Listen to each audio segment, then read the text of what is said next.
Alright, so I'm going to do some an egg white omelet today with a little bit of strawberry cream cheese and some strawberry jam, a little bit different. So I got 4 egg whites, they're separated. A big pinch of salt. Now I'm going to give it a good whip. I'm going to whip it up nice here and really aerate it so that way when we cook the eggs it's very light and fluffy. So give it a good whip. Now use a little shot of Pam right in the pan. I'm just going to turn the heat on to a medium heat and let the pan just heat up. Now I always like the pan to be nice and hot. You can see the pan is starting to solidify a little bit, almost looks like oil. That way it covers the whole bottom of the pan. So there's everything's nice and covered in pan. You can see it's starting to smoke a little bit. I'm going to add the eggs.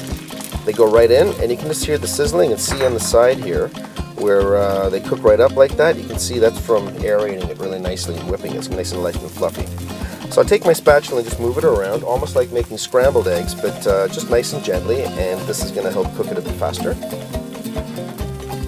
Move the egg around. You can see nothing sticking on the pan. This cooker is awesome. Nice stainless steel pans to cook eggs. It's just fantastic. The trick is the temperature. So you really want to get that pan nice and hot, and just let it sit on a medium heat and heat up. I let this pan heat up for about 2 minutes on a gas stove. So on an electric stove, maybe even a little bit longer.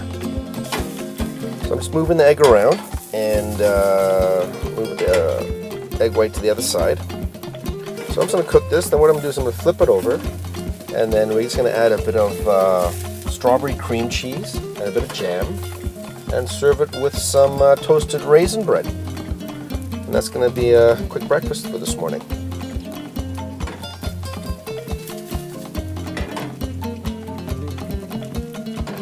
So every once in a while I have to loosen it with the spatula, and then I should just slide it around.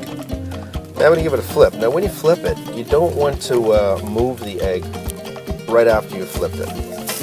So I'm going to give it a good flip, and then just let it sit there. If you move it right away, it's going to stick. So just let it cook a little bit, just exactly the same way as when you put the eggs in the first place. Leave them for a minute. Don't move them right away so they can start to cook. I've now put on the strawberry cream cheese and the jam. Then I'm just going to give it a bit of a loosen from underneath with my spatula. We're going to move it around, give it a half flip, and we're good to go. Just give it a half flip and right onto the plate. And that's some egg whites with Chef Warren. Don't forget to check me out, chefwarren.ca for my website for more recipes, and subscribe to the page. Happy cooking.